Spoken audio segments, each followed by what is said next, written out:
সকালে চা খেয়ে আমি বাড়ি থেকে বেরিয়ে যাই কাজের সাইডে যাওয়ার জন্য।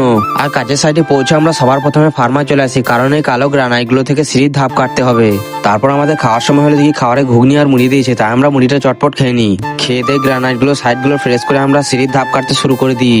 আর আমাদের দুপুরে খাওয়ার সময় হয়ে গেলে আমি কাজের সাইড ছেড়ে বেরিয়ে যাই বাড়িতে যাওয়ার জন্য।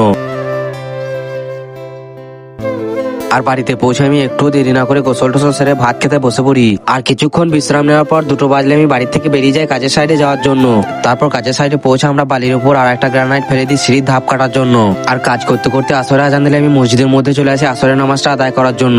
তারপর আমার আসরের নামাজটা আদায় করা হলে আমি মসজিদ থেকে বেরিয়ে যাই কাজের সাইডে যাওয়ার জন্য। কাজের সাইডে পৌঁছে আমরা বালিতে যে গ্রানাইটটা ফেলেছিলাম সেই গ্রানাইটটা থেকে সিঁড়ির ধাপ কাটতে শুরু করে দিই। এর থেকে সিঁড়ির ধাপগুলো কাটা হলে সিঁড়ির ধাপের যে বিটগুলো লাগবে সেই বিটগুলো কাটতে শুরু করে দিই।